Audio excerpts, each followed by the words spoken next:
கர்த்தருடைய பரிசுத்த நாமத்திற்கு மகிமை உண்டாவதாக. வாசிக்கலாம். 138வது சங்கீதத்திலே 8வது வசனம் வாசிக்கலாம். கர்த்தர் எனக்காக யாவையும் செய்து முடிப்பார். எனக்காக யாவையும் செய்து முடிப்பார். இதுதான் இன்றைக்குரியதான செய்தி. இந்த மாதத்தில் தேவன் கொடுத்த வாக்கு தத்தத்திலிருந்து உங்களோட பேசுகிறேன். ஒரு நிமிடம் கண்களை மூடி இந்த வார்த்தையில் வசனத்தின் மேலே கை வைத்து ஜெபம் பண்ணுங்க. ஆண்டவரே, இந்த வாக்கு தத்தம் என் வாழ்க்கையில் நிறைவேற வேணும், இந்த மாதத்தில் நிறைவேற வேணும். கர்த்தர் எனக்காக யாவையும் செய்து முடிப்பீராக. எனக்காக எல்லாவற்றையும் செய்து முடிக்கப்படுறதுக்காக உமக்கு ஸ்தோத்திரம் என்று சொல்லி எல்லாரும் கர்த்தரை ஸ்தோத்திரம் பண்ணார். கருத்தை வைத்து ஆண்டவரை ஸ்தோத்திரம் பண்ணுங்க. ஒரு நிமிஷம் எல்லாரும் வாயை திறந்து ஸ்தோத்திரம் பண்ணுங்க. வாயை திறந்து ஸ்தோத்திரம் பண்ணுங்க. வாக்கு தத்தத்தை விசுவாசித்து ஆபிரகாம் தேவனை மகிமைப்படுத்தினான் என்று வேதம் சொல்கிறது. தேவனை மகிமைப்படுத்தினான். கர்த்தர் அவனுக்கு அற்புதமாய் காரியங்களை செய்தார். தேவன் அவனை வாக்குத்தத்தத்தை நிறைவேற்றி திரளான ஜாதிகளுக்கு தகப்பனாக மாற்றினார். Amen, hallelujah. Thank you Jesus. உமக்கு ஸ்தோத்திரம் தகப்பனே. இந்த வார்த்தை ஒவ்வொரு வாழ்க்கையில் நிறைவேற கர்த்தர் கிருபை செய்யுங்க. பேசும் இயேசுவின் நாமத்தில் ஆமென். கர்த்தர் எனக்காக யாவையும் செய்வார். எத்தனை பேர் சொல்ல விரும்புகிறீங்க? கர்த்தர் எனக்காக யாவையும் செய்வார். விசுவாசிக்கிறீங்களா? அவரால் செய்ய முடியாத காரியம் ஒன்றுமே கிடையாது. எல்லாம் செய்வார். ஆண்டவர் எல்லாவற்றையும் செய்வார் என்கிறதுக்கு ஏதாவது ஆதாரம் இருக்கிறதா? அவர் செய்ய முடியும் அப்படி என்று நீங்கள் நம்புகிறீர்களே? நம்புகிறோமே. அவர் செய்வார். எதை வேண்டுமானாலும் செய்வார். செய்ய முடியாதது ஒன்றுமே இல்லை. முதலாவது, நம்முடைய வாழ்க்கைக்கு அடிப்படை தேவையாயிருக்கிற அடிப்படையும் ஆதாரமாக இல்லை என்றால் என்ன விதத்திலெல்லாம் என்னென்ன தேவை இருக்கிறதோ, நமக்கு தேவை என்று நாம் அறிந்திருக்கிறவைகள், நாம் தேவை என்று நாம் அறியாதவைகள் எல்லாவற்றையும் அவர் செய்து அவர் சிருஷ்டித்து முடித்திருக்கிறார். ஆமென். Already he has done, he has accomplished the purpose. ஆண்டவர் அந்த நோக்கத்தை, தேவன் அந்த திட்டத்தை அவர் செய்து நிறைவேற்றி இருக்கிற காரியங்கள் உண்டு. என்னென்ன திட்டங்கள் அவர் செய்து நிறைவேற்றினார்? இந்த பூலோகத்தில் மனுஷனை ஆண்டவர் உண்டாக்க வேணும், மனிதன் படைக்கப்பட வேண்டும் என்பது தேவனுடைய திட்டம். அந்த திட்டத்தின்படி மனுஷனை படைக்கும் முன்பதாக அவர் என்ன செய்தார் தெரியுமா? ஆதியாகமத்தின் புஸ்தகத்தில் வாசித்து பாருங்கள். 2வது அதிகாரத்திலே 2வது வசனமும் 3வது வசனம் இப்படி சொல்கிறது. தேவன் தாம் செய்த தம்முடைய கிரியை 7ஆம் நாளில் நிறைவேற்றி தாம் உண்டாக்கின தம்முடைய கிரியைகளை எல்லாம் முடித்த பின்பு என்று சொல்லப்பட்டிருக்கிறது. ஆண்டவர் he finished his works. அவருடைய வேலைகளை என்ன செய்தார்? அவர் முடித்தார் என்பதாய் பார்க்கிறோம். ஆண்டவர் சும்மா இருக்கிற தெய்வம் அல்ல. அவர் சோம்பேறியான ஒரு தெய்வமே கிடையாது. ஆண்டவர் நமக்காக அவர் இருக்கிறார். ஆமென், ஹல்லேலூயா. நமக்காக, he is for us. நமக்காக அவர் நமக்காக தான் அவர் திட்டமிடுகிறார். அவர் நமக்காக தான் யோசிக்கிறார். அவர் நமக்காக தான் அவர் பேசுகிறார். அவர் நமக்காக தான் எல்லாம். அவருக்கு வேறு எந்த யோசனையுமே கிடையாது. அவர் மனதில் இருப்பதெல்லாம் என்ன தெரியுமா? நம்ம பற்றிய தான் எண்ணம். நம்ம பற்றி, மனுக்குலத்தை பற்றிய எண்ணம், மனுஷனை பற்றிய எண்ணமாக இருக்கிறது. இன்னும் சொல்லப்போனால் அவரை ஏற்றுக்கொண்ட தம்முடைய பிள்ளைகளாக இருந்த தம்முடைய பிள்ளைகள் என்ற நிலைமையிலே நாம் மாறும்போது நம்மை பற்றி அவர் அதிகமாக நினைக்கிறார். அவர் நம்மை குறித்து அவர் என்ன செய்ய வேண்டும் நினைத்திருக்கிறாரோ அவைகளை செய்து முடிப்பதற்கு அவர் ஒவ்வொரு நாளும் என்ன செய்கிறார் என்றால் அவர் ஆசைப்படுகிறார். கரங்களை வைத்து கர்த்தரை மகிமைப்படுத்தும். ஹல்லேலூயா. இந்த உலகத்தில் பாவம் பிரவேசிக்கும் முன்பதாக, உலகத்தில் பாவம் பிரவேசிக்கிறதுக்கு முன்பு இந்த காரியத்தை கர்த்தர் செய்தார். ஆண்டவர் தம்முடைய கிரியைகளை செய்வதற்கு தடையாயிருப்பது என்ன தெரியுமா? மனுஷனுடைய பாவம்தான். ஆதாம் பாவம் செய்கிறதுக்கு முன்பு உள்ள காரியத்தை தான் இங்கே சொல்லப்பட்டிருக்கிறது. தேவன் தாம் செய்த தம்முடைய கிரியையை 7ஆம் நாளிலே அவர் நிறைவேற்றினார் என்று பார்க்கிறோம். 3வது வசனம், தேவன் தாம் சிருஷ்டித்து உண்டு பண்ணின தம்முடைய கிரியைகளை எல்லாம் முடித்த பின்பு என்று சொல்லப்பட்டிருக்கிறது. ஆண்டவருடைய கிரியைகள் அவைகளை கர்த்தர் எப்பொழுது நிறைவேற்றினார், எப்பொழுது அவர் செய்தார், செய்கிறதுக்கு எந்த தடையுமே அப்போ கிடையாது. ஆண்டவருடைய கிரியைகளை தடை செய்ய பிசாசினாலே முடியாது. எத்தனை பேர் அதை நம்புகிறீர்கள்? கர்த்தர் செய்த காரியம் தடைவிடாது. எந்த பிசாசும் சாத்தானோ தேவன் கிரியை செய்வதை அவர் நிறைவேற்றும்படியாய் நினைக்கிற காரியத்தை நிறைவேற்ற விடாமல் தடுக்கவே முடியாது. இந்த உலகத்தில் ஆண்டவர் எந்த கிரியையும் நிறைவேற்றுவதற்கு அவர் சக்தி உள்ளவர். எந்த செயலையும் செய்து அரைகுறையாய் விட்டு போகிற தெய்வம் அல்ல, அதை செய்து முடிப்பார். செய்து நிறைவேற்றுகிற கர்த்தர் தான் நம்முடைய கர்த்தராக இருக்கிறார். கரங்களை அசைத்து ஆண்டவரை மகிமைப்படுத்துவோம். ஹல்லேலூயா. ஆனால் எப்போதான் அவருக்கு பிரச்சனை? மனிதன வாழ்க்கையிலே இல்லைன்னா பூமியிலையோ தான் செய்வதற்கு, நல்ல காரியங்களை செய்வதற்கு, நன்மையான காரியங்களை செய்து நிறைவேற்றுவதற்கு, சிருஷ்டிப்பின் காரியங்களை செய்து நிறைவேற்றுவதற்கு தடை யார் என்று கேட்கிறீர்களா? மனுஷன்தான் தடை. மனுஷன் எப்போது பாவம் செய்தானோ, மனுஷன் பாவம் செய்ததுக்கு பிறகு மனித வாழ்க்கையில் நம்ம பார்க்கும் பொழுது, உலகத்தில் பார்க்கும் பொழுது, கர்த்தர் செய்கிற காரியங்களை அவர் செய்து முடிக்க முடியாமல் இருக்கிறதை பார்க்கிறோம். ஆண்டவர் அவர் செய்ய முடியும், ஆனால் நம்முடைய பாவம் நம்முடைய வாழ்க்கையிலே அவர் சிருஷ்டிப்பின் கிரியைகளை நிறைவேற்ற முடியாதபடிக்கு, நம்முடைய வாழ்க்கையிலே அவர் என்ன செய்ய வேண்டும் நினைத்திருக்கிறாரோ அவைகளை செய்து முடிப்பதற்கு முடியாமல் இருக்கிறது. ஆண்டவர் மனுஷனை உண்டாக்கினார். வானத்தில் தேவன் வானத்தை உண்டாக்கிடவன் சொன்னார், வானம் உண்டாயிற்று. பூமி உண்டாக்கிடவென்றால் பூமி உண்டாகிவிட்டது.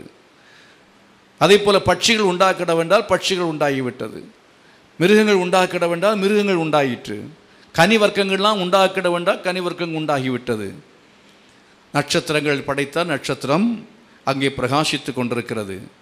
அதே போல் சூரியனை படைத்தால் சூரியன் பிரகாசித்து கொண்டிருக்கிறது. அதனுடைய நோக்கத்தை அது நிறைவேற்றி கொண்டிருக்கிறது. தேவன் எந்த நோக்கத்துக்காக படைத்தாரோ அதை அது செய்து கொண்டிருக்கிறது. ஒவ்வொன்றும் அந்தந்த அந்த சிருஷ்டிப்பின் நோக்கத்தை, தேவனுடைய நோக்கத்தை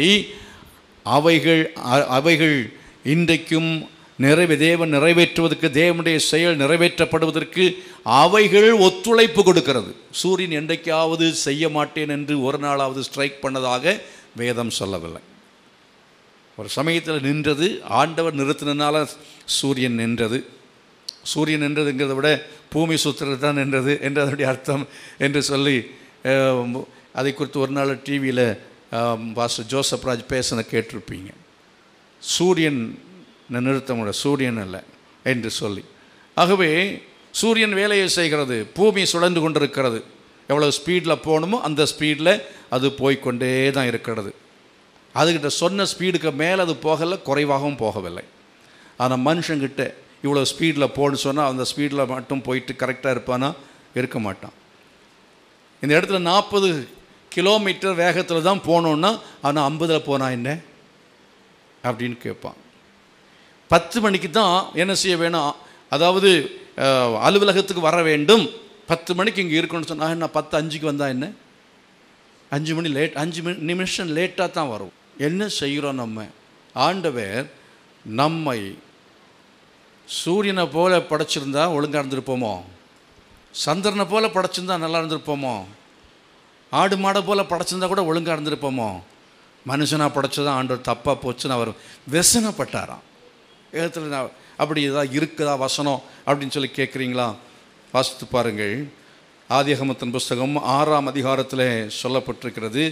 6ஆம் அதிகாரம் 3வது வசனத்தில், குறிப்பாக 6ஆம் வசனத்தில் நீங்கள் அதை படிக்கலாம். 6ஆம் வசனத்தில், தாம் பூமியிலே மனுஷனை உண்டாக்கினதற்காக, தாம் மனுஷனை பூமியிலே உண்டாக்கினதற்காக கர்த்தர் மனஸ்தாபப்பட்டார். பூமியிலே மனுஷனை உண்டாக்கினதற்காக மனஸ்தாபப்பட்டார். ஆண்டவர் சூரியனை உண்டாக்கினதுக்காக மனஸ்தாபப்பட்டார். எந்த வசனமும் சொல்லப்படவில்லை. கழுதையை உண்டாக்கினதுக்காக மனஸ்தாபப்பட்டார், சொல்லவில்லை. குரங்கை உண்டாக்கினதுக்காக மனஸ்தாபப்பட்டார், அது கூட சொல்லவில்லை. ஆனால் எதை யாரை உண்டாக்கினதுக்காக மனஸ்தாபப்பட்டாரா? மனுஷன்னா யாரு? அம்மா தான். வேறு யாரும் இல்லை. என்னையும் உங்களையும் மனுஷனை, இந்த பூலோகத்தில் இருக்கிற மனுஷனை என்றால் இந்தியர்களை என்று சொல்லப்பட்டிருக்கிறதா? இல்லை.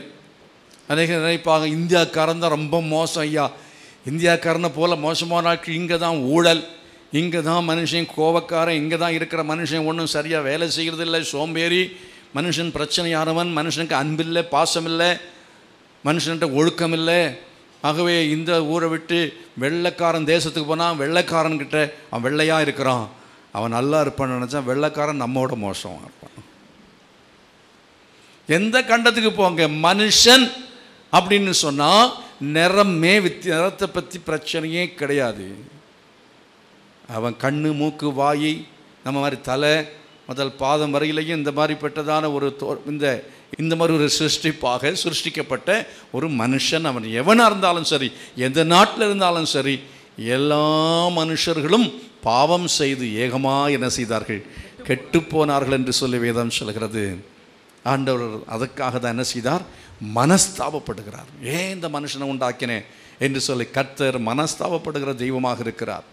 அருமையார்களே, மனிதனை மாத்திரம் கர்த்தரால் ஒன்றும் சரி பண்ணவே முடியவில்லை.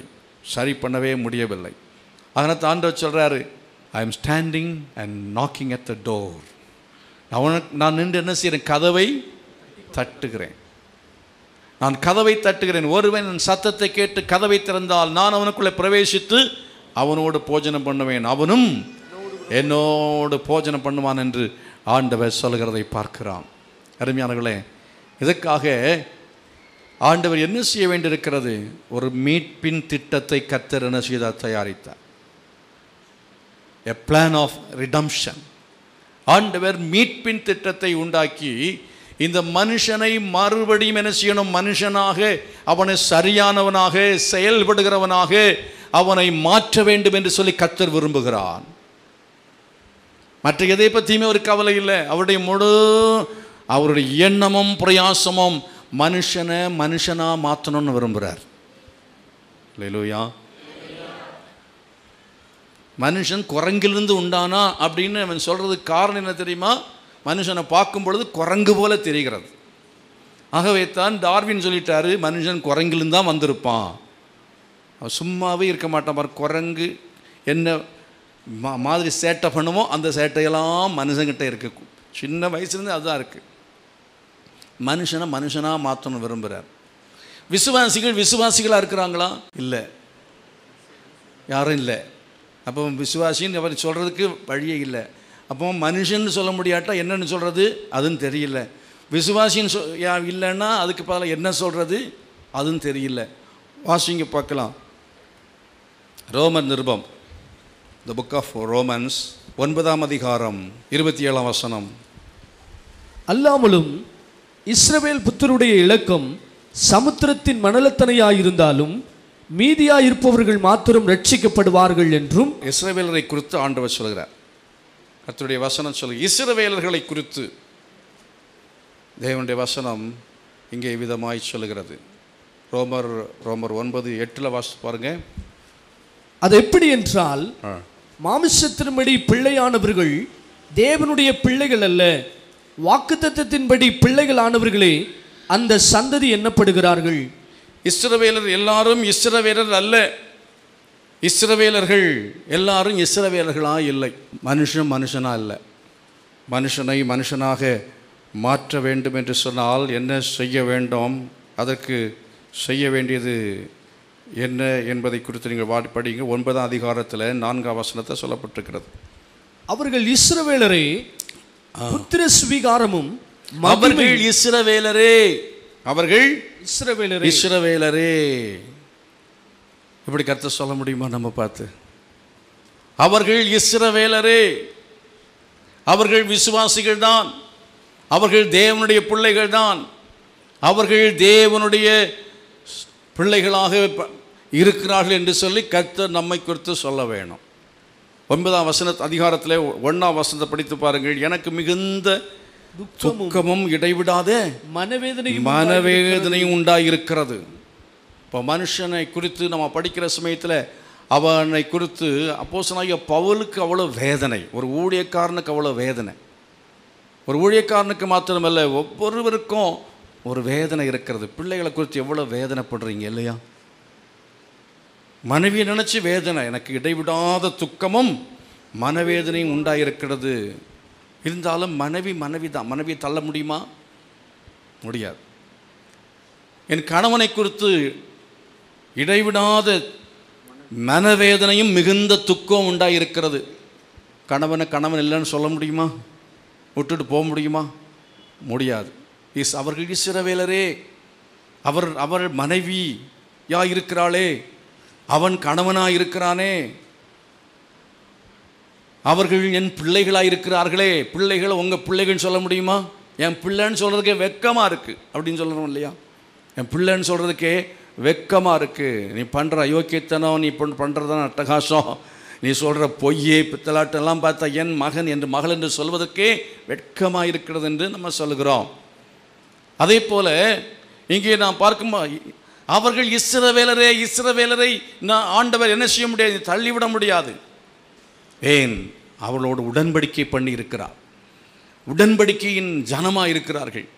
ஒரு மனைவியும் கணவனும் உடன்படிக்கையினாலே இணைக்கப்பட்டிருக்கிறது போல தேவன் மக்களோடு உடன்படிக்கை பண்ணி இருக்கிறார். அழிக்க மாட்டேன், சாமானியமாக அழிக்க மாட்டேன்ட்டார். ஒரு முறை அழித்தேன், இனி என்ன செய்ய மாட்டேன்? அழிக்க மாட்டேன். ஜலத்தினால் அழிக்க மாட்டேன்னார். ஜலத்தினால் அழிக்க மாட்டேன்னார். உடன்படிக்கை பண்ணி இருக்கிறார். ஆண்டவர் அழிக்க மாட்டேன்னு சொன்னாலும், விலகிவிட மாட்டேன்னு சொன்னாலும், கைவிட மாட்டேன் என்று சொன்னாலும், எல்லாவற்றையும் செய்து உனக்காய் நிறைவேற்றுவேன் என்று சொன்னாலும், இவைகளெல்லாம் உடன்படிக்கைகளும் வாக்குத்தத்தங்களுமாய் இருந்தாலும் அவைகள் எல்லாவற்றையும் செய்வதற்கு அவராலே முடியவில்லை. நிறைவேற்றுவதற்கு அவராலே முடியவில்லை. அவராலே செயல்பட முடியவில்லை. அப்படி என்று சொன்னால் நாம் என்ன செய்ய வேணும்? இஸ்ரவேலராய் மாற வேண்டியது அவசியமாக இருக்கிறது. கரங்களை வைத்து கர்த்தரை மகிமைப்படுத்துவோமா? இஸ்ரவேலனாய் மாற வேணும். ஆண்டவர் நம்முடைய வாழ்க்கையிலே அவர் செய்து நிறைவேற்றுவதற்குரியதான அந்த ஒரு தன்மை நம்மக்கிட்ட இருக்கணும், தகுதி நம்மக்கிட்ட இருக்க வேணும். கர்த்தர் நம்மக்கிட்ட நமக்கு எல்லாத்தையும் செய்து நிறைவேற்ற வேணும். ஆண்டவர் 7 நாளில் வெளிச்சத்தை படைத்தார், வானத்தை படைத்தார், கனிவிருட்சங்களை படைத்தார், மிருகங்களை படைத்தார், பட்சிகளை படைத்தார். இதெல்லாம் செய்ய முடிந்த கர்த்தர் உங்கள் வாழ்க்கையிலையும் என் வாழ்க்கையிலையும் அற்புதங்களை செய்ய முடியுமா? முடியாதா? அவர் அற்புதங்களையும் அதிசயமான காரியங்களை செய்ய முடியும். மகிமையான காரியங்களை அவர் செய்து நிறைவேற்ற முடியும். எத்தனை பேர் விசுவாசிக்கிறீங்க? அற்புதமான காரியங்களை அவர் செய்து நிறைவேற்ற முடியும். எத்தனை பேர் விசுவாசிக்கிறீங்க? ஒரு குழந்தைய கருவில் அவர் தர முடியுமா? முடியாதா? ஒரு மாப்பிள்ளையை அவர் கொடுக்க முடியுமா? ஒரு கணவனுக்கு ஒரு மாப்பிள்ளைக்கு ஒரு பெண்ணுக்கு ஒரு மாப்பிள்ளையை அவர் கொடுக்க முடியுமா? முடியாதா? ஒரு உத்தியோகத்தை கொடுக்க முடியுமா? முடியாதா? கர்த்தரால் முடியும். ஞானம் இல்லாத பிள்ளைக்கு ஞானத்தை கொடுக்க முடியுமா? முடியாதா? சுகம் இல்லாமல் இருக்கிறதான உன்னுடைய குழந்தைக்கு கர்த்தர் சுகத்தை கொடுக்க முடியுமா? முடியாதா? கர்த்தர் நரம்பு தளர்ச்சியும் நீக்க முடியும், கண் பார்வையும் கொடுக்க முடியும், கிட்னி ஃபெயிலியரையும் மாற்ற முடியும். எந்த விதமான அற்புதத்தையும் அவர் செய்ய முடியும். செய்ய முடியாத ஒன்றுமே இல்லை. கரங்களை சேர்த்து கர்த்தரை மகிமைப்படுத்துவோம். ஹல்லேலூயா. வெளிச்சம் உண்டா கடவுள் என்று சொன்னார், வெளிச்சம் உண்டாயிற்று. ஒரு வார்த்தை சொன்னால் போதும், என் வேலைக்காரன் பிழைப்பான், சுகமடைவான் என்று விசுவாசித்தார். அப்படியே அவர் சொன்ன வார்த்தையின்படி சுகம் உண்டாயிற்று என்று சொல்லி பார்க்கிறோம். கர்த்தர் எனக்காக யாவையும் செய்து முடிப்பார். விசுவாசிக்கிறீங்களா? அவரால் முடியும். அவர் சர்வ வல்லமை உள்ளவர். பிரச்சனை எங்கே? அவர் முடியாதது காரணம் என்ன? நம்ம தான் காரணம். நம்ம தான் காரணமாக இருக்கிறோம். ஒரு பாவியுடைய வாழ்க்கையில் ஆண்டவர் எதையுமே செய்ய முடியாது. ஒரு பாவி என்ன செய்ய வேண்டும்? மனம் திரும்ப வேண்டும். அதைத்தான் நீங்கள் ரோமன் திரும்பம் 9வது அதிகாரத்திலே 5வது வசனத்தில் 4வது வசனத்தில் வாசித்து பாருங்கள். அவர்கள் இஸ்ரவேலரே, புத்திர சுவிகாரம் அவர்களுடையது. புத்திர சுவிகாரம் உடையவளாக இருக்க வேண்டும். அவன் தான் இஸ்ரவேலர். புத்திர சுவிகாரம் உடையவனாக இருக்க வேணும். அல்லேலூயா. புத்திர சுவிகாரம். யாருக்கு புத்திர சுவிகாரம் இருக்கிறது? புத்திர சுவிகாரம் உடையவன் யார்? ரோமர் நிருபம் 9ஆம் அதிகாரத்தில் 8ஆம் வசனத்தை வாசித்து பாருங்கள். ரோமர் 9:8.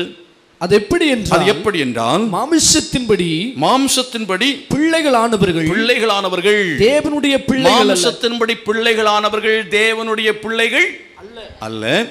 வாக்குத்தத்தத்தின்படி பிள்ளைகள் ஆனவர்களே அந்த சந்ததி என்னப்படுவார்கள். கிறிஸ்தவனுக்கு பிறந்தவன் கிறிஸ்தவன் அல்ல, விசுவாசிக்கு பிறந்தவன் விசுவாசி அல்ல. கிறிஸ்தவ மதத்தில் இருக்கிறவன் அவன் கிறிஸ்தவன் அல்ல. அவன் கிறிஸ்தவனாக இருக்க வேண்டும் என்று சொன்னால், தேவனுடைய பிள்ளையாக இருக்க வேண்டும் என்றால் மறுபடியும் பிறக்க வேண்டியது அவசியமாக இருக்கிறது. நீ மறுபடியும் பிறக்க வேண்டும் என்று நிக்கோதேமுக்கு ஆண்டவர் இயேசு கிறிஸ்து சொன்னார். எப்படி என்று கேட்கிற சமயத்தில் இயேசு சொன்னார், நீ ஜலத்தினாலும் ஆவியினாலும் பிறக்க வேண்டும். ஜலம் என்றால் தேவனுடைய வார்த்தை, ஆவி பரிசுத்த ஆவி. தேவனுடைய வார்த்தையை கேட்டு நீ மறுபடியும் பிறக்க வேண்டும். தேவனுடைய வசனத்தை கேட்கிறதன் மூலமாய் ஒரு மனிதனுக்கு ஒரு புது வாழ்க்கை உண்டாகிறது. ஒரு புது மனுஷனாக புதிய தீர்மானத்தை எடுத்து பாவங்களை எல்லாம் அறிக்கை செய்து அவன் என்ன செய்கிறான்? வாழ்க்கையிலே மாற்றமடைகிறான். நேற்றைக்கு வரை இருந்த வாழ்க்கையில் இன்றைக்கு அவனுக்குள்ள வருது பரிபூர்ணமான மாற்றம். குடியை விட்டு விட்டான், சிகரெட்டை விட்டு விட்டான், எல்லா கெட்ட பழக்கத்தையும் விட்டு விட்டான். ஒரு புதிய சிருஷ்டி கிறிஸ்துவுக்குள்ளவன் இருந்தால் புதிய சிருஷ்டியாக இருக்கிறான். பழையவைகளெல்லாம் ஒளிந்து போயின என்று வேதம் சொல்கிறது. கரங்களை வைத்து கர்த்தரை மகிமைப்படுத்துமா? தேவனுடைய அவரை விசுவாசம் உள்ளவர்களாய் ஏற்றுக்கொண்டவர்கள் எத்தனை பேர்களோ அத்தனை பேர்களும் தேவனுடைய பிள்ளைகளாகும்படி அவர்களுக்கு என்ன கொடுத்தார்? We have to accept the Lord Jesus Christ as our personal savior. நம்முடைய சொந்த இரட்சகராக ஆண்டவராக இயேசு கிறிஸ்துவை உள்ளத்தில் ஏற்றுக்கொள்ள வேணும். வாழ்க்கையில் உள்ளத்தில் ஏற்றுக்கொள்ள வேணும். வாழ்க்கையில் எதெல்லாம் நம்ம ஆக்குப்பை பண்ணி இருக்கிறதோ, எதெல்லாம் நம்ம நிரப்பி வச்சுக்கிறதோ, அதுக்கு எல்லாத்தையும் எடுத்து வெளியே போடணும். இயேசுவை வாழ்க்கையில் ஏற்றுக்கொள்ள வேணும். அவர் தான் எனக்கு எல்லாம். அவர் இல்லாமல் எனக்கு ஒன்றுமே இல்லை. அவருடைய விருப்பத்தை நான் செய்வேன். அவர் என்ன சொல்கிறாரோ அப்படித்தான் நான் செய்வேன். அவரை கேட்காம எங்கேயும் போக மாட்டேன். அவரை நான் கேட்டு தான் எல்லாவற்றையும் செய்வேன் என்று சொல்லி முழுமையாய் ஆண்டவருக்கு ஒப்பு கொடுக்கிற ஒரு அனுபவம், அதுதான் அவரை ஏற்றுக்கொள்ளுதல். உதாரணமாக ஒருவன் திருமணத்தின் போது ஒரு ஆண் ஒரு பெண்ணை ஏற்றுக்கொள்கிறான். ஒரு பெண் ஒரு ஆணை என்ன செய்கிறான்? கணவனாக மனைவியாக ஏற்றுக்கொள்ளான்னு சொல்லி அர்த்தம் என்ன? வாழ்விலும் தாழ்விலும் சுகத்திலும் சுகவினத்திலும் மரணம் நம்மை பிரிக்கும் வரை என்ன செய்ய, உனக்கு மனைவியாக இருப்பேன், உனக்கு கணவனாக இருப்பேன். ஏற்றுக்கொள்கிறோம் அப்படின்னு சொன்னால் என்ன லாபம் நஷ்டம் அதை பற்றியே கணக்கு கிடையாது. நீ மனைவியை நான் விட்டுட்டு போக மாட்டேன், புருஷனை விட்டு என்ன செய்ய போக மாட்டேன். அட்ஜஸ்ட் பண்ணி நான் என்ன செய்வேன்? வாழ்வேன், நேசிப்பேன், கடமையை நான் செய்வேன், நான் வீட்டில் என்ன செய்வேன்? ஏற்றுக்கொள்கிறேன். இவ பாதுகாப்புக்காக படித்திருக்கிறாள், பாசத்துக்காக என்ன செய்யவில்லை, படிக்கவில்லை. ஏற்றுக்கொண்டோம். ஆனால் ஆண்டவர் அப்படி இல்லை. ஆண்டவர் நல்ல ஆண்டவர். நமக்கு ஒரு தீமையும் செய்ய மாட்டார். அப்படி என்றால் அவரை நாம் சந்தோஷமாய் வாழ்க்கையில் ஏற்றுக்கொள்ள வேணும். தகப்பனாக ஏற்றுக்கொள்ள வேணும், இரட்சகராக ஏற்றுக்கொள்ள வேணும், தலைவராக ஏற்றுக்கொள்ள வேணும், நாயகராக ஏற்றுக்கொள்ள வேணும். அவர் சொல்கிற பேச்சு தான் நான் கேட்பேன், வேறு எந்த பேச்சும் கேட்க மாட்டேன். அவருக்காக ஜீவனையும் கொடுப்பேன். அப்படி எத்தனை பேர் ஒப்பு கொடுக்க விரும்புகிறீங்க? அவர்கள்தான் புத்திரர். அல்லேலூயா. அவர்கள்தான் பிள்ளைகள். இந்த அனுபவத்தை அடையாதவன் நான் ஒரு இஸ்ரவேலன் என்று சொல்ல முடியாது, நான் ஒரு கிறிஸ்தவன் என்று சொல்ல முடியாது, நான் ஒரு விசுவாசி என்று சொல்ல முடியாது. வாசிங்க கலாத்தியர் நிருபத்தில் 4ஆம் அதிகாரம் 4ஆம் வசனம். The book of Galatians chapter 4 verse 4. கலாத்தியர் 4:4. சீக்கிரம். நாம் புத்திர சுவிகாரத்தை அடையும்படி நியாயப்பிரமாணத்திற்கு கீழ்ப்பட்டவர்களை மீட்கப்பட வேண்டும். We must be redeemed. நாம் மீட்கப்பட வேண்டும். எவைகள்? பாவங்களுக்கு அடிமையாக இருக்கிறவன் அவன் தேவனுடைய பிள்ளையாக இருக்கவே முடியாது. அதைத்தான் அந்த 4ஆம் அதிகாரம் முழுவதையும் வீட்டில் போய் படியுங்கள். அப்பொழுது அங்கே சொல்லப்பட்டிருக்கிறது, அடிமையாக இருக்கிறவன் அவன் தேவனுடைய பிள்ளை அல்ல. அடிமை வேறு, தேவனுடைய பிள்ளை வேறு. தேவனுடைய பிள்ளை சுயாதீனமானவன். அல்லேலூயா. எத்தனை பேர் சுயாதீனமானவர்கள் இருக்கிறீங்க? சுயாதீனமாக இருக்க விரும்புகிறோம். என்ன சுயாதீனம்? எதையும் யாரும் கேட்கக்கூடாது. எங்கே போனேன், எங்கே வந்த, மனைவிட்ட கேட்கணுமா, கேட்கக்கூடாது. புருஷன் மனைவிட்ட நீ எங்கே போயிட்டு வர கேட்கக்கூடாது. சுயாதீனம் வேண்டும். நான் இண்டிபெண்ட்டாக இருக்கணும். மனைவி விரும்புகிறாள், கணவன் அப்படியே தான் என்ன செய்கிறான், விரும்புகிறான். நான் இண்டிபெண்ட்டாக இருக்கணும், என்னை யாரும் கேள்வி கேட்கக்கூடாது. பிள்ளைகளும் அப்படி தான் விரும்புகிறாங்க. எத்தனை மணிக்கு வேணுமா நான் வருவேன், நான் போவேன், நான் எப்படி வேணால் நடப்பேன், என்கிட்ட யாரும் கேட்கக்கூடாது. எனக்கு 18 வயசாகி போச்சு, நான் சுயாதீனன். அதனால 16 குறைச்சிட்டாங்க. இப்போது தப்பு பண்ணேன்னா 16 உள்ளால் போட்டுருவான். எப்படியும் போவேன், எப்படியும் வருவேன் அப்படின்னு சொல்ல முடியாது.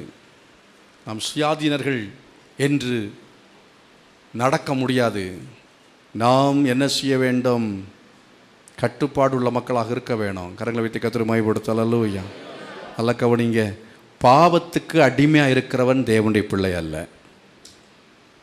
சுயாதீனன், விடுவிக்கப்பட்டவன், பாவத்திலிருந்து வெளியே வந்தவன், அவன்தான் சுயாதீனன். அதைத்தான் அந்த கலாத்தியர் 4ஆம் அதிகாரம் சொல்லுகிறது. பாவத்திலிருந்து வெளியே வந்தவர்களாக இருக்க வேணாம். கரத்தை வைத்து ஆண்டு கேளுங்க, ஆண்டவரே பாவத்திலிருந்து வெளியே வந்த ஒரு கிறிஸ்தவனாய் நான் இருக்க உதவி செய்யுங்கப்பா. பாவமும் செய்து கொண்டு ஞாயிற்றுக்கிழமை ஆலயத்துக்கு நான் வருகிறவனாக இருந்தா எனக்காக நீர் ஒன்றையுமே செய்ய மாட்டீரேப்பா, ஒன்றையுமே நீர் செய்ய மாட்டீர். எனக்காக யாவையும் செய்யும்படி நான் சுயாதீனனாய் மாற வேண்டும். நான் விடுதலை பெற வேணும். இந்த பாவத்தில் எனக்கு விடுதலை வேணும், இந்த பொய்யிலிருந்து விடுதலை வேணும், இந்த இச்சையில் எனக்கு விடுதலை வேணும், இந்த புறம் கூறுகிற சுபாவத்தில் எனக்கு விடுதலை வேணும், இந்த கோபத்தில் எனக்கு விடுதலை வேணும், இந்த எரிச்சல் எனக்கு விடுதலை வேணும்.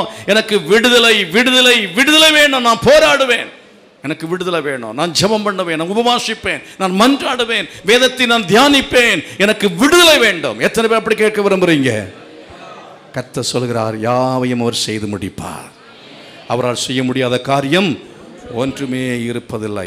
மூன்றாவதாக ரோமர் 8ஆவது அதிகாரத்தில் 14ஆவது வசனத்தை வாசித்து பாருங்கள். The book of Romans chapter 8 verse 14. ரோமர் 8:14.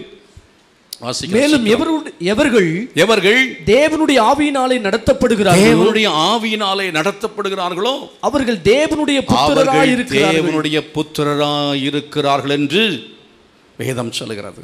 எவர்கள் தேவனுடைய ஆவியினாலே நடத்தப்படுகிறார்களோ அவர்கள் தேவனுடைய புத்திரராய் இருக்கிறார்கள். என்ன பிரச்சனை நமக்கு?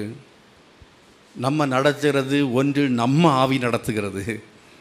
நமக்குள்ள ஒரு ஆவி இருக்கிறது, அந்த ஆவி சொல்லுது இங்கே போ, இதை செய் என்று நம்முடைய ஆவி சொல்லுகிறதை நாம் செய்கிறோம்.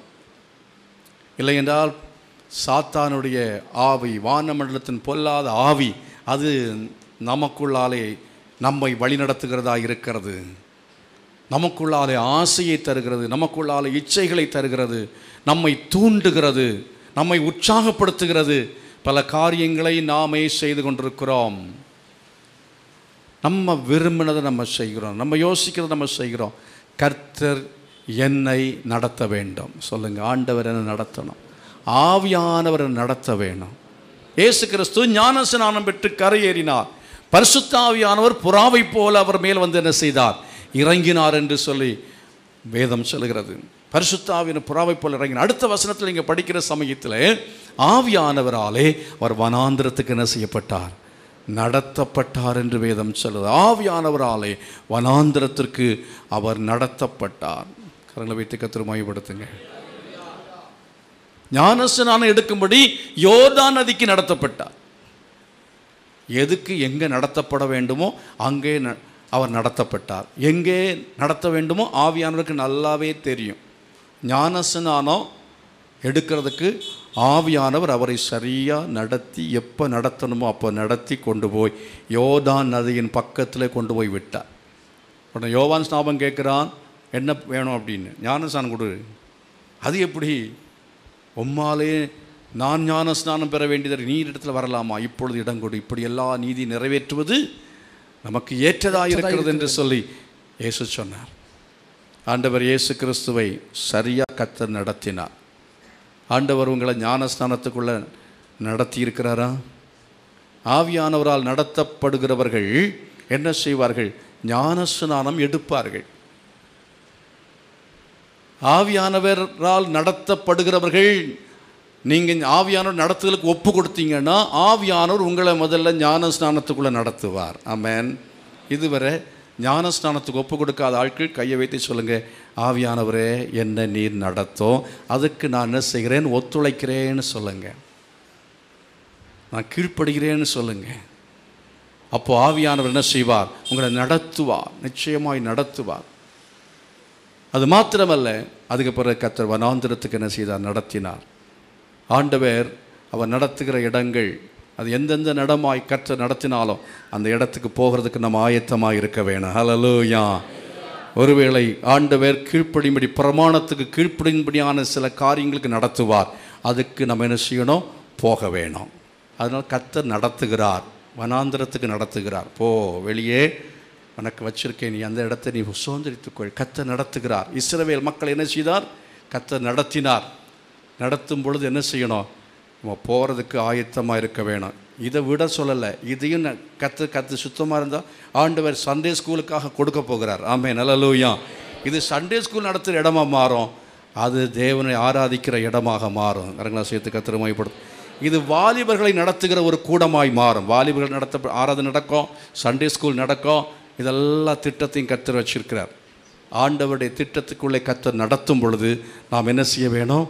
அதுக்கு போகிறதுக்கு ரெடியாக இருக்க வேணும். என்ன சொல்கிறீரோ அப்படி நான் செய்கிறேன் ஆண்டவரே. கர்த்தர் நடத்துவார், ஆவியான நடத்துவார். ஆவியான நடத்தி என்ன செய்வார்? நம்ம சரியான ஒரு வீட்டுக்கு கொண்டு போவார். நான் சொல்லியிருக்கிறேன் பாருங்க, தேவன் நம்மை நடத்தினால் கர்த்தர் நம்முடைய தேவையை தேவன் அவர் பார்த்து கொள்வார். ஆமென். ஆண்டவர் எங்கே போக சொல்கிறாரோ அங்கே போகிறதுக்கு எத்தனை பேர் ஆயத்தமாக இருக்கிறீங்க? ஆண்டவரை நீ நடத்தும்னு எத்தனை பேர் கேட்குறீங்க? எலியேசரை கர்த்தருடைய ஆவியானவர் நடத்தினார், கர்த்தர் நடத்தினார். அங்கே சரியாய் நடத்தி அந்த ஆபிரகாமுக்கு ஈசாக்குக்கு ஏற்ற ஒரு பெண்ணை கண்டுபிடிக்க கர்த்தர் உதவி செய்தார். ஆகவே ஆவியினாலே நாம் நடத்தப்படுவோம் என்று சொன்னார். நிச்சயமாக அவருடைய புத்திரராக இருப்போம். கரங்களை சேர்த்து கர்த்தரை மகிமைப்படுத்துவோம். ஹல்லேலூயா. ஆவியானவரே என்னை நடத்துங்க, கேளுங்க. ஆவியானவரே நீ நடத்துங்கப்பா. பரிசுத்த ஆவியானவரே நடத்துங்க ஆண்டவரே. பரிசுத்தாவின் அபிஷேகத்தை பெற்றவங்களை தான் நடத்துவார். அந்நிய பாஷையில் ஜெபம் பண்ணுற ஆட்களை கர்த்தர் நடத்துவார். ஆவியில் நிரம்புற ஆட்களை கர்த்தர் நடத்துவார். அதே போல் உபவாசம் பண்ணி ஜெபம் பண்ண ஆண்டவர் இயேசு கிறிஸ்துவை தொடர்ந்து ஊழியத்தில் அந்த ஆவியானவர் நடத்தினார். ஆகவே நீங்கள் ஆவியினாலே நடத்தப்படுவதற்கு உங்களை ஒப்பு கொடுக்க வேண்டியது அவசியமாக இருக்கிறது. ஆவியானவரே நடத்தும் என்று சொல்லி கேளுங்கள். கர்த்தருடைய ஆவியானவர் உங்களை நடத்தப் போகிறார். ஆமென், ஹல்லேலூயா. தேவனுடைய ஆவியினால் எவர்கள் நடத்தப்படுகிறார்களோ அவர்கள் தேவனுடைய புத்திரராக இருக்கிறார்கள். எத்தனை பேருக்கு அந்த அபிஷேகம் வேணும்? அபிஷேகம் வேணும். அபிஷேகம் இருக்கா? இந்த அபிஷேகம் இல்லாதாக்கள் இன்றைக்கு அபிஷேகத்தை கேளுங்க. ஆண்டவரே உங்களுடைய அபிஷேகத்தை எனக்கு தாங்கப்பா. நம்முடைய அபிஷேகம், இந்த ஆவியானுடைய அபிஷேகம் இல்லாமல் நம்ம நடத்தப்படவே முடியாது. அநேகர் அபிஷேகத்தை இழந்து போயிருக்கிறோம். ஆவியானவருடைய நான் துக்கப்படுத்தி விட்டேன், வேதனைப்படுத்தி விட்டேன், ஆண்டவர் వ్యసனப்படுத்தி விட்டேன். ஆகவே நீ நடத்தாமல் நீ எதிரியாய் மாறிவிட்டீர், நீ சத்ருவாய் மாறிவிட்டீர். இன்றைக்கு முதல் நாம் கீழ்ப்படியை ஒப்புக் கொடுக்கிறேன். உம்முடைய அபிஷேகத்தை பெற்றுக்கொள்வதற்கு நான் இப்பொழுது ஆண்டவரே என்னை நான் ஆயத்தப்படுத்துகிறேன்னு சொல்லி உங்களை நீங்கள் ஆயத்தப்படுத்துங்க. பரிசுத்த ஆவியான உங்களை நிரப்ப போகிறார். கரங்களா சேர்த்து கர்த்தரை மகிமைப்படுத்துங்க. ஹல்லேலூயா. தேவ சமூகத்தில் எல்லாரும் எழுப்பி நிற்போம்.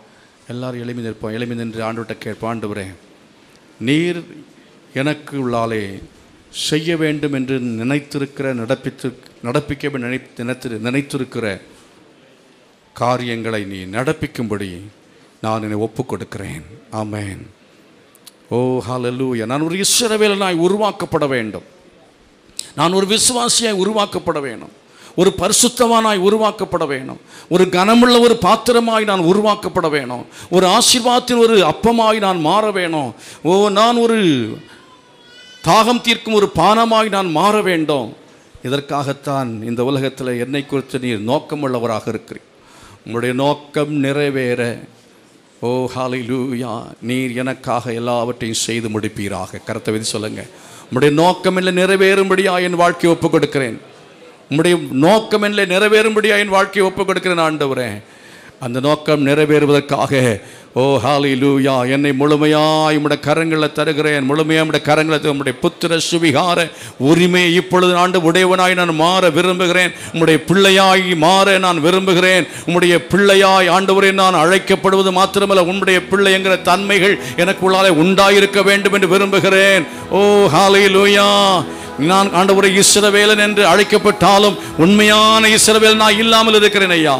தேவனுடைய பிள்ளை என்று சொல்லப்பட்டால் உண்மையாய் உம்முடைய பிள்ளை அல்லாமல் இருக்கிறேன். உம்மால் நடத்தப்படுகிற ஒரு விசுவாசியா இருக்க வேணும். உம்மால் நடத்தப்படுகிற ஒரு மகனாக இருக்க வேணும். உம்மால் நடத்தப்படுகிற ஒரு மகனாக இருக்க வேணும். எனக்கு உதவி செய்யும். கர்த்தர்ட்ட கேளுங்க, கர்த்தர் உதவி செய்வார். ஆண்டவர் உதவி செய்வார். தடை வேற யாருமே இல்லை. நம்ம தான் தடையா இருக்கிறோம். நம்ம தான் தடையா இருக்கிறோம். நம்ம தான் தடையா இருக்கிறோம். சூரியனை பற்றி ஆண்டவருக்கு பிரச்சனை இல்லை. சந்திரனை பற்றி ஆண்டவருக்கு பிரச்சனை இல்லை. நட்சத்திரங்களை பற்றி ஆண்டவருக்கு பிரச்சனை இல்லை. செடி கொடி மரங்களை பற்றி ஆண்டவருக்கு பிரச்சனை இல்லை. அவைகளுக்கு தேவன் கட்டளையிட்ட காரியங்களை அவைகள் நேர்த்தியாய் அதன் காலங்களிலே சரியாய் கீழ்ப்படிந்து செய்து கொண்டிருக்கிறது. மனுஷனோ தாறுமாறான வாழ்க்கை உள்ளவனாய் வாழ்ந்து கொண்டிருக்கிறான். மனிதனோ அவன் வாழ்க்கையிலே ஆண்டவர் கீழ்ப்படியாதவனாய் முரட்டாட்டம் பண்ணுகிறவனாய் ஜீவித்துக் கொண்டிருக்கிறபடினாலே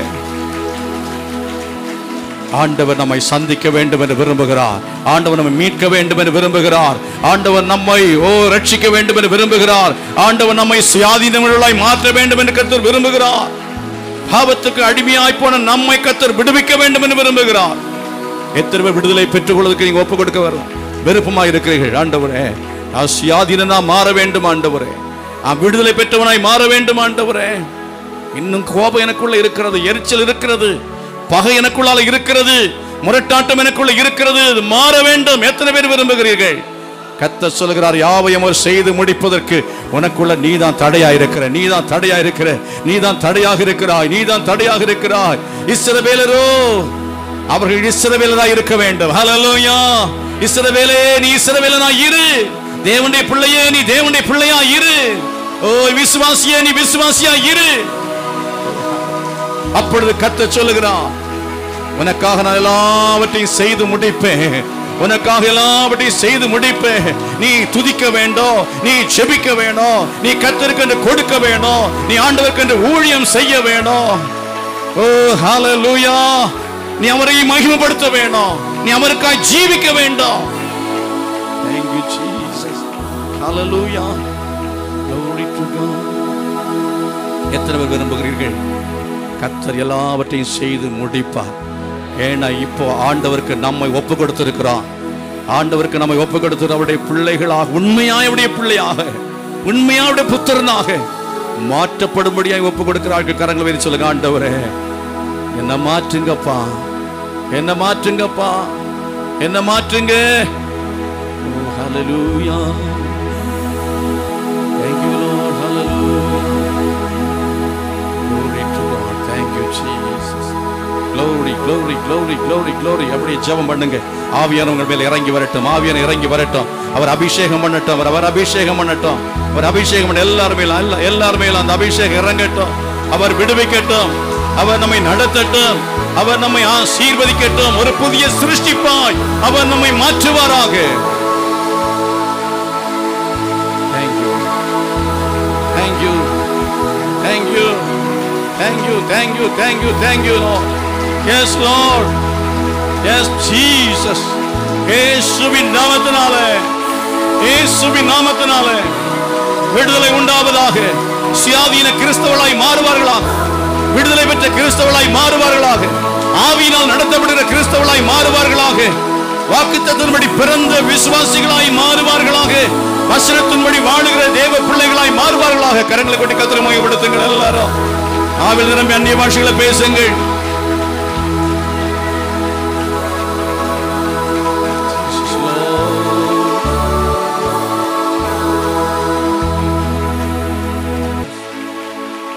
Thank you Lord. Hallelujah. Hallelujah. Glory to Jesus. உமக்கு ஸ்தோத்திரம். Praise you Father. நன்றி செலுத்துகிறோம், நன்றி செலுத்துகிறோம். Thank you Father. Hallelujah. நேசிக்கிற நல்ல தகப்பனே, இந்த நாளுக்காய் நன்றி செலுத்துகிறோம். இன்றைக்கு நீர் தந்த வாக்குத்தத்த வார்த்தைகளுக்காய் ஸ்தோத்திரம். எங்களுக்காக எல்லாவற்றையும் நீ செய்து முடித்து விட்டீர். நீ முடிப்பீர் என்று தாவீது அன்றைக்கு சொன்னார். கர்த்தர் சிலுவையில் எல்லாவற்றையும் செய்து நிறைவேற்றி முடித்து விட்டீர். அதை விசுவாசித்தபடி எடுத்துக்கொள்கிறோம் ஆண்டவரே. எல்லாவற்றையும் சிலுவையிலே முடித்து நீ முடிந்தது என்று சொன்னீர். சிலுவையில் ரட்சிப்பின்கு நிறைவேற்றி விட்டீர். அந்த சிலுவையினாலே நாங்கள் இன்றைக்கு மீட்படைய முடியும். நாங்கள் உயிர்ப்பிக்கப்பட முடியும். நாங்கள் எழுப்புதல் அடைய முடியும். நாங்கள் உயிர் உள்ள சாட்சியை மாற முடியும் என்பதை அறிந்திருக்கிறோம் ஆண்டவரே. ஹல்லேலூயா. உமக்கு ஸ்தோத்திரம். கொடுத்து ஒவ்வொருவரையும் ஆசீர்வதிங்க இயேசுவின் நாமத்தில். ஆமென். God bless you. கர்த்தர் உங்களை ஆசீர்வதிப்பாராக.